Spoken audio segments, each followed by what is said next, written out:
کوئی بندہ یہ ثابت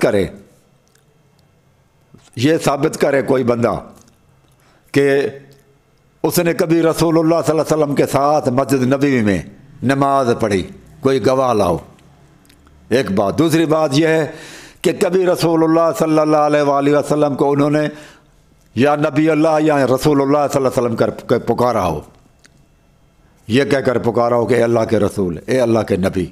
وہ تو یہی کہتا تھا، اے میرے بھتیجے، اے میرے بھتیجے۔ دو چیزیں ثابت کرو پھر ہم مان لیں گے کہ ابو طالب واقعی ایمان لا چکا تھا۔ اور وہ دو پوائنٹیں ذہن میں رکھ لیں، یہ جو بھی بھائی ہیں ان سب کو اور ان کے علماء کو بھی میری چیلنج ہے کہ وہ میرے ان تمام باتوں کا جواب دیں۔ ایک پہلی بھی کلپ میں نے 10 پوائنٹیں دیں اور آج بھی دے رہا ہوں، ان کا جواب دیں تاکہ دیکھا جائے کہ واقعی جو ہے نا ابو بکر صدیق افضل ہیں یا علی رضی اللہ تعالیٰ عنہ، ان کو بھی میدان میں آنا چاہیے، جواب دینا چاہیے۔ تو بہر کیف ہم دوسرے موضوع کی طرف چلے گئے، وہ کیونکہ ابو طالب کا ذکر آ گیا تو یہ ہے کہ 2 نکات پیش کر دیں کہ کبھی انہوں نے یا رسول اللہ کہا ہو یا رسول اللہ صلی اللہ علیہ وسلم کے ساتھ کسی نے دیکھا ہو، صحابی کوئی گواہی دیں کہ ہم نے دیکھا رسول اللہ صلی اللہ علیہ وسلم کے ساتھ نماز پڑھتے تھے۔ جب دونوں باتیں نہیں ہیں تو پھر کیسے کہیں گے ابو طالب ایمان لے آئے تھے؟ اس کے بعد یہ 2 پوائنٹیں میں نے دے دی۔ پھر تیسری بات یہ ہے میرے بھائی کہ جنگ تبوک میں بخاری کی روایت ہے، رسول اللہ صلی اللہ علیہ وسلم کو ضرورت اعلان کیا کہ جس کے پاس جو مال ہے وہ لے آئے۔ جنگ تبوک میں مختلف صحابہ مختلف چیزیں لے کر آئے، لیکن ابو بکر گھر کا سارا سامان لے کر آ گیا۔ اللہ کے رسول پوچھتے ہیں ابو بکر سے، یا ابا بکر ما ابقیت لأہلک، آپ اپنے جو ہے نا اہل و عیال کے لیے کتنا چھوڑ کر آئے ہو؟ تو کہتا ہے قال ابقیت لہم اللہ و رسول، اللہ اور رسول چھوڑ کر آیا ہوں۔ اللہ رسول چھوڑ کر جب آیا ہوں تو بہت بڑی چیز ہے، بہت بڑی چیزیں چھوڑ کر آیا ہوں، اور یہ خسیس چیزیں حقیری چیزیں لے کر آیا ہوں۔ ایسی چیز علی رضی اللہ تعالیٰ عنہ سے ثابت کہیں بھی نہیں ہوتی کہ گھر کا سارا سامان، سوئی دھاگا، کوئی چیز نہ چھوڑی ہو گھر کے اندر اور سارا کچھ لا کر رسول اللہ صلی اللہ علیہ وسلم کے حوالے کیا ہو۔ اگر ہے تو اس طرح ایسی کوئی بات وہ دلائل سے پیش کریں اور لے آئیں۔ تو اس طرح سے میرے بھائیوں یہ 3 باتیں میں نے دی ہیں۔ چوتھی بات یہ ہے کہ کسی بھی جنگ میں رسول اللہ صلی اللہ علیہ وسلم ابو بکر اور عمر کو پیچھے نہیں چھوڑا۔ بتائیں کہ کس جنگ میں ابو بکر اور عمر کو رسول اللہ صلی اللہ علیہ وسلم نے چھوڑا ہو؟ ہاں، تبوک کی جنگ میں علی رضی اللہ تعالیٰ عنہ کو رسول اللہ صلی اللہ علیہ وسلم ساتھ لے کر نہیں گئے تھے، لیکن جنگ فتح ہوئی۔ لوگ کہتے ہیں لا فتح الا علی، لا سیف الا ذوالفقار، علی رضی اللہ تعالیٰ عنہ کے بغیر فتح نہیں ہو سکتی۔ یہ بہت ہی غلط بات ہے۔ کیوں کہ کئی فتوحات ہوئی ہیں دنیا کے اندر جہاں علی رضی اللہ تعالیٰ عنہ نہیں تھے۔ جنگ تبوک رسول اللہ صلی اللہ علیہ وسلم نے جیتی یا نہیں جیتی؟ آپ اس خواتین کے اندر بچوں کے لیے چھوڑ کے گئے تھے، حضرت علی کو محافظ بن کر گئے تھے۔ تو ابو بکر کو تو لے گئے تھے، عمر کو بھی۔ یہ دنیا میں لوگ ہمارے شیعہ بھائی کہتے ہیں کہ یہ تو جنگوں میں بھاگنے والے تھے اور علی رضی اللہ تعالیٰ عنہ اکیلے ہی لڑتے تھے۔ یار یہ دنیا میں کوئی بندہ ایسا ہے کائنات میں دنیا میں دکھاؤ جو بھاگنے والے لوگوں کو لے جائے اور جو ہر چیز فتح کرے، فتح جس کا مقدر ہو، اور واپس لوٹے ہی نہیں جب تک فتح نہ کرے اور اس کو وہ نہ لے جائے۔ کسی بھی میدان جنگ میں آج تک ایسا نہیں ہوا۔ اگر یہ بھی عجیب معاملہ ہے کہ رسول اللہ صلی اللہ علیہ وسلم جو بھاگنے والے تھے، جو ڈرپوک تھے، ان کو لے جاتے تھے اور وہ علی رضی اللہ تعالیٰ عنہ کو لے کر نہیں گیا۔ یہ جو ہے نا ان لوگوں کے عقائد پر ضرب لگانے کے لیے اللہ تبارک و تعالیٰ نے رسول اللہ صلی اللہ علیہ وسلم کو کہا کہ علی کو بٹھا کے جائیں اور ابو بکر کو لے جائیں تاکہ ان کو پتہ چل جائے کہ نہیں، علی کے بغیر بھی فتح ہو سکتی ہے۔ لہذا یہ بات بھی غلط ہو گئی۔ کیا حضرت عمر رضی اللہ تعالیٰ عنہ نے ایران کو فتح نہیں کیا اپنے حکومت میں؟ اور روم کو کس نے شکست دی؟ کیا علی رضی اللہ تعالیٰ عنہ گئے تھے وہاں پر؟ کوئی علی رضی اللہ تعالیٰ عنہ نہیں گئے، لیکن ایران کو فتح کروایا۔ حضرت عمر کا ذکر تھا یہ۔